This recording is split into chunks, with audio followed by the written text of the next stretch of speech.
During a live broadcast, respected pastors delivered a prophecy that left Joni Lamb visibly shaken. What began as a calm discussion suddenly turned emotional when their words took an unexpected turn, one that hit far too close to home. The message was clear, direct, and deeply personal. Cameras caught every tear, every silent moment as Joni struggled to hold it together. Viewers couldn't believe what they were hearing. Was this a divine warning or something even bigger? The studio lights were bright, the air thick with expectation. It was supposed to be just another calm broadcast, a conversation about faith, healing, and moving forward after loss. Joni Lamb sat in her usual place, confident, poised, and smiling. She had done this 1,000 times before. Cameras rolled, lights glowed, and the familiar rhythm of television ministry began. But no one in that room, not even Joni herself, could have guessed what was about to happen. The pastors sitting across from her weren't strangers. They were trusted friends, respected voices who had shared her stage many times.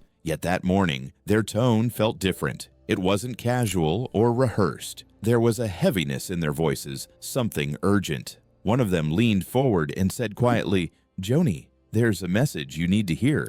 The room seemed to still. As the pastor began to speak, his words weren't dramatic, but they carried a strange, powerful weight. He talked about timing, about patience, about how rushing ahead of God's plan could lead to heartbreak and confusion. He didn't mention names, but everyone watching could feel the message was meant for her. The air changed, tense, electric. Even the crew behind the cameras seemed to stop breathing. Joni tried to keep her composure. She nodded, smiled politely, even whispered "Amen" under her breath. But when the pastor said, "The path you're walking may look bright now, but not every light comes from God," her face changed. The words hit her like a strike to the heart. Her eyes filled with tears before she could stop them. For a moment, she looked lost. Not the confident host everyone knew, but a woman suddenly exposed, unsure what to do next. The other pastors joined in, gently confirming the same warning. They spoke of discernment, of listening to God's voice over emotions. One even said, "Be careful who you let lead you through your healing." It was clear to everyone that this wasn't a planned discussion. It was a divine interruption. Joni wiped her eyes, but the tears kept coming. "I hear you," she whispered, her voice cracking. The cameras kept rolling, capturing every moment. Her trembling hands, her struggle to regain control. Viewers watching live could feel it too. This wasn't just a TV moment. It felt raw, real, sacred, and painful all at once. When the show cut to commercial, the silence in the studio was heavy. Joni sat still, staring at the floor, while the pastors prayed quietly beside her. No one dared to speak. What had just happened felt too real, too close. That day, the prophecy didn't just shake Joni. It shook everyone who heard it. And for many watching, it felt like a warning from heaven itself. When Marcus Lamb passed away in November 2021, it felt like the entire Christian world took a breath and didn't know how to exhale. Marcus wasn't just another preacher on TV. He was the face of Daystar, the man who had built the network from nothing and turned it into one of the biggest Christian ministries in the world. To millions, he was a voice of faith, a man who preached strength in the storm. To Joni, he was her partner, her best friend, and the person she had built her entire life around. His death didn't just leave a hole in her heart. It left one in the ministry, in their family, and in the millions of people who had come to see them as symbols of unshakable faith. In the months that followed, Joni appeared composed but fragile. She cried on air, spoke about faith through loss, and thanked viewers for their prayers. People admired her strength. "She's grieving with grace," they said. For a while, it looked like she was doing exactly what everyone expected, walking through heartbreak slowly, leaning on her faith, surrounded by her children. She talked about Marcus's legacy, about the power of perseverance, and about trusting God even when life doesn't make sense. But grief has a strange way of changing people. Sometimes it makes you quiet. Sometimes it makes you desperate for anything that feels alive again. And by early 2022, whispers began to spread. Quiet at first, then louder. Viewers started noticing that Joni was spending time with someone new, a familiar face, Dr. Dougweiss. Doug wasn't a stranger to Daystar. He was a Christian psychologist who had appeared on the network before, counseling couples and speaking about healing and emotional health. He had even counseled the Lamb family in the past, helping them through difficult seasons. But now, it seemed, the relationship was no longer just professional. At first, it was called friendship. "They're just talking," people said.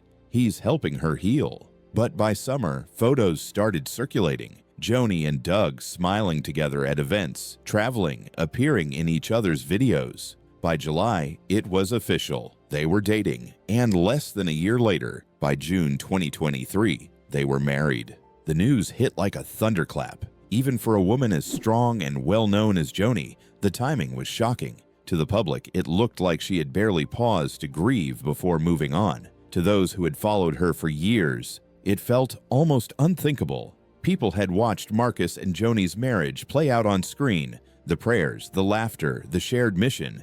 They had seen them as a symbol of godly partnership. And now, just 18 months after Marcus's death, Joni was walking down the aisle with someone else. The reaction was immediate and divided. Some rushed to defend her.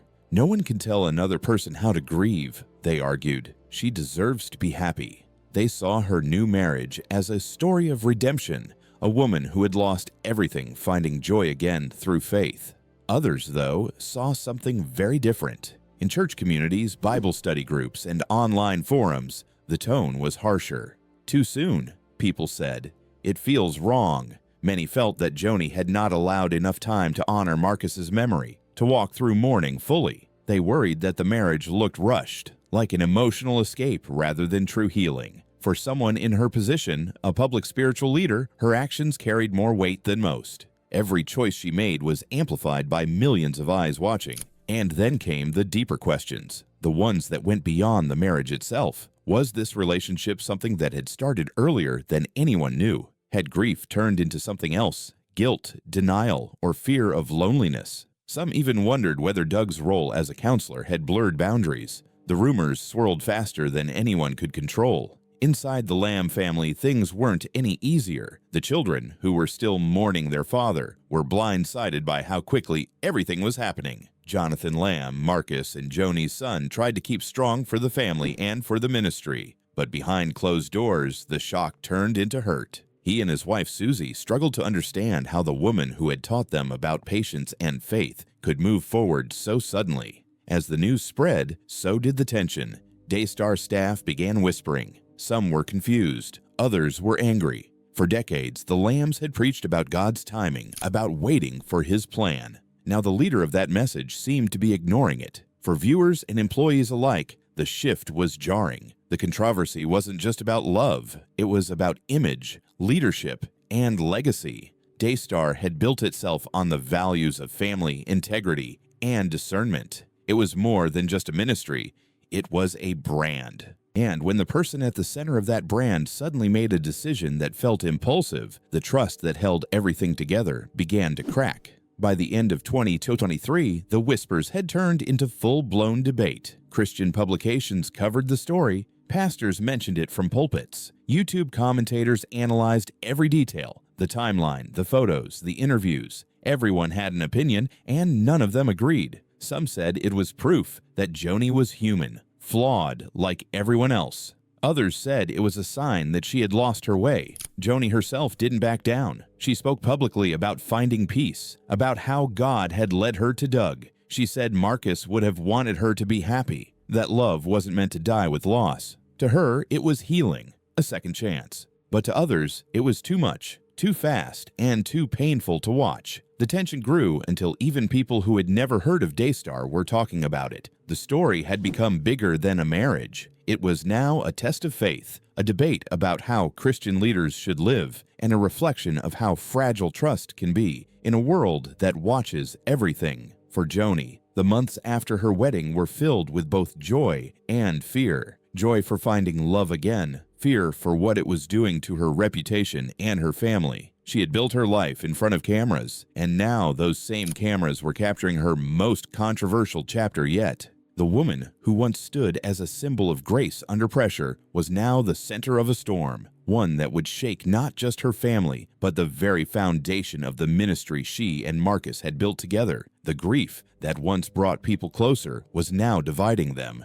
And whether she meant to or not, Joni Lamb had become the most talked about woman in Christian television, not for her faith, but for the choices she made after the funeral ended. When news of Joni's quick remarriage spread, the loudest reactions didn't come from strangers online. They came from her own family. Inside the Lamb household, what had once been a shared space of faith and unity turned into a place of quiet tension and heartbreak. Her children, still grieving their father's death, were blindsided. For them, Marcus Lamb wasn't just a public figure or a ministry leader, he was Dad. And even though the world had moved on after his passing, his absence still lingered in every room, every prayer, every family gathering that didn't feel the same without him. Jonathan Lamb, the eldest son, carried the heaviest weight. He had always looked up to his father, not just as a preacher, but as a man who stood for truth and patience. Since Marcus's death, Jonathan had stepped up to help his mother run parts of Daystar, trying to keep things steady while still processing his own loss. He was exhausted, trying to be both strong and grieving at the same time.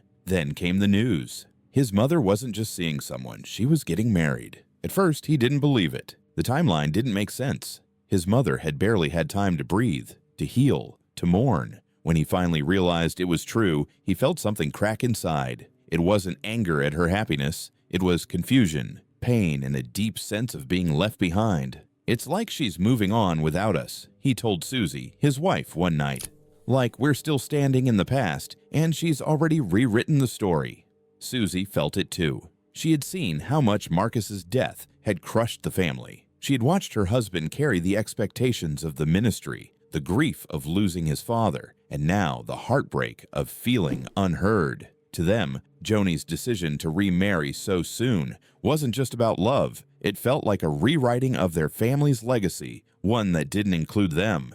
Jonathan tried to reach out. He wrote a heartfelt letter to his mother, not as a public statement, but as a son trying to speak to the woman who raised him. He told her how deeply her choices had hurt him, how unprepared he was for such a sudden change, and how much it felt like she was replacing one chapter before the last had even closed. It wasn't an attack. It was a plea for understanding, for space, for time. But his words didn't have the effect he hoped for. According to those close to the family, the letter wasn't met with softness or apology. Instead, it was met with defensiveness, a wall. Joni felt judged, cornered, misunderstood. She believed she was following God's will and didn't see why anyone, even her own children, should question it.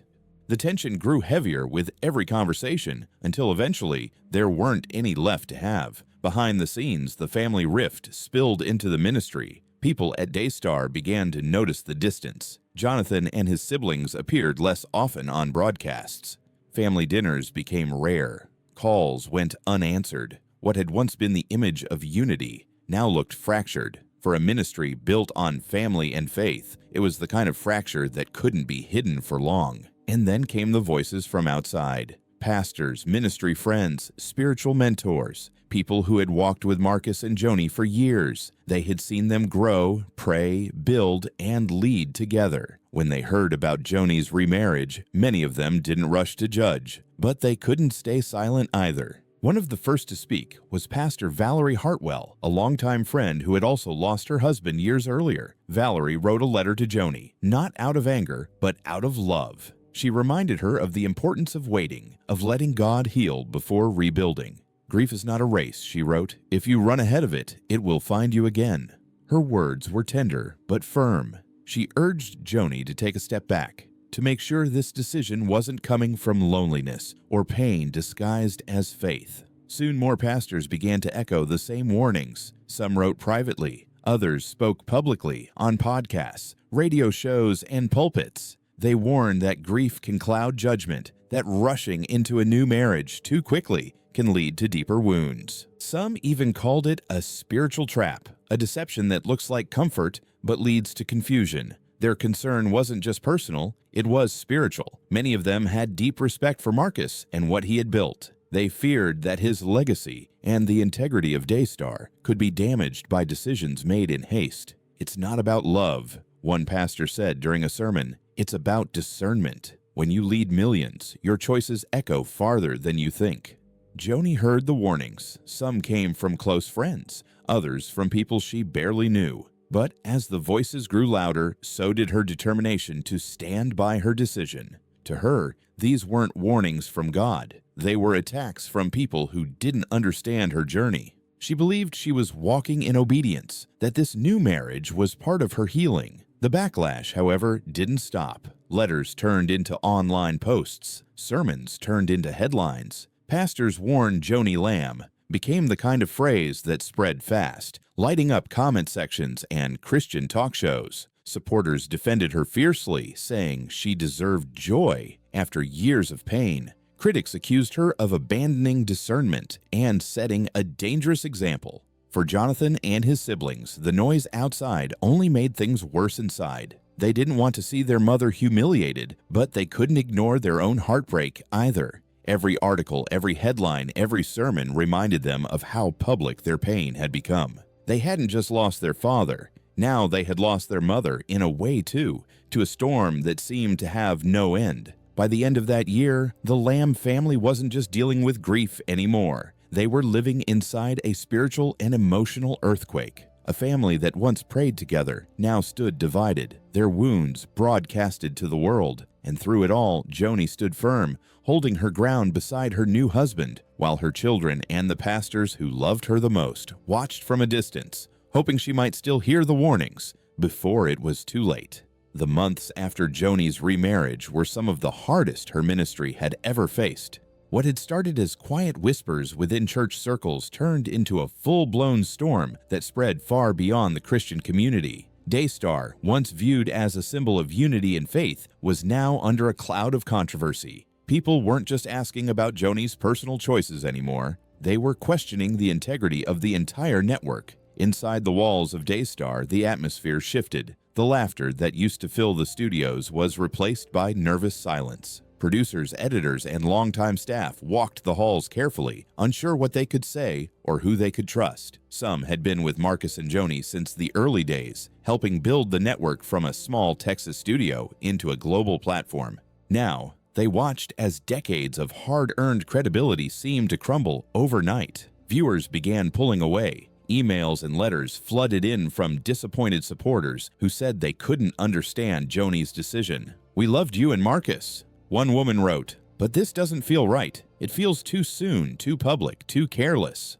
Others said they were praying for her, but admitted they could no longer donate. For a ministry that relied on viewer support, those messages hit hard. Donations began to drop. Programs were quietly cut back. For Joni, every day felt like walking through fire. She tried to stay strong on camera, hosting her shows with the same warm smile she always had. But behind that smile was exhaustion. The weight of public judgment, the endless stream of criticism, and the pain of losing connection with her own children had taken a toll. Some nights, she barely slept. She prayed for strength, for understanding, for peace. But peace didn't come easily. Dougweiss, her new husband, stood by her through it all, trying to offer comfort, but his presence didn't calm the noise. It fueled it. Many questioned his influence over her decisions. Old videos and articles about his past resurfaced online. People began to wonder if he had too much control, if Daystar was slowly shifting from a ministry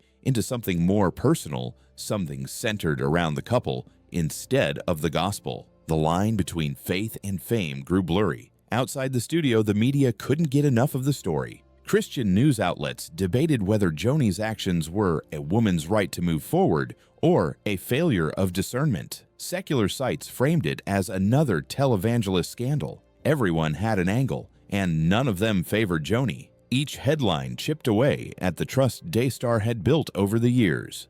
Behind the scenes, the Lamb family was falling apart. Jonathan rarely appeared on air anymore. Susie stopped attending events. The family dinners that used to be filled with laughter and prayer turned into distant memories. The few conversations they had were short, tense, and heavy with unspoken pain.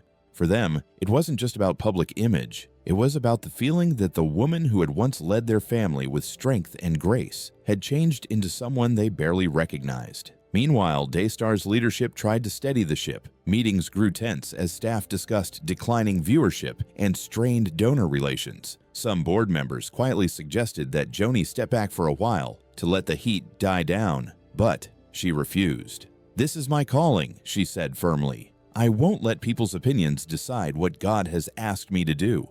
Her conviction was strong, but to many, it sounded stubborn, another sign that she wasn't listening. By early 2024, the numbers told a painful truth. Ratings were slipping, donations had dropped by almost half, and long-term partners were pulling away. Ministries that once worked closely with Daystar began distancing themselves, choosing not to appear on broadcasts or avoiding public endorsements. For a network built on partnerships and trust, it was devastating. And then came the final blow, a wave of internal resignations. Some staff members couldn't take the pressure anymore. Others quietly admitted that they no longer felt confident in the ministry's direction. "It doesn't feel like Daystar anymore," one longtime employee said. "It feels like a business trying to survive scandal." Joni tried to push through it all. She continued to speak about faith, forgiveness, and the power of moving forward. But the more she tried to sound strong, the more people saw the cracks. Her words about healing didn't match the chaos surrounding her. And the prophecy that had been spoken to her months earlier, the warning that had once made her cry on live TV, now seemed to echo louder than ever. At home, the tension between Joni and her children remained unhealed. Jonathan's letter had gone unanswered. Every attempt to reconnect ended in hurt or silence. The once close bond that had carried the family through decades of ministry now felt distant and broken. Even though she loved her children deeply, Joni didn't know how to fix what had been lost. The choices she had made in the name of love and obedience to God had cost her more than she expected. Her family's trust, her public image, and the peace she had been searching for. By the end of 2024, Daystar was at a crossroads. It wasn't collapsing, but it was fragile, held together by the loyalty of a shrinking circle of believers who still stood by Joni and the legacy Marcus left behind. The question everyone whispered was the same. Could it ever recover? Joni believed it could. She believed that storms were part of faith, that sometimes God allowed everything to be shaken, so only the truth remained. She told her staff that Daystar would rise again, that the pain they were enduring was only temporary. But deep down, she knew things would never be the same. The ministry that once stood as a beacon of unity was now divided. The woman once praised for her grace and leadership was now seen as a symbol of controversy. And yet, through all the criticism and loss, Joni refused to let go of her faith. Late at night, when the house was quiet, she would sit with her Bible, whispering prayers through tears. "Lord, I don't understand this," she'd say, "but I trust you still." Maybe that was the only thing keeping her going, the belief that somewhere beyond the noise,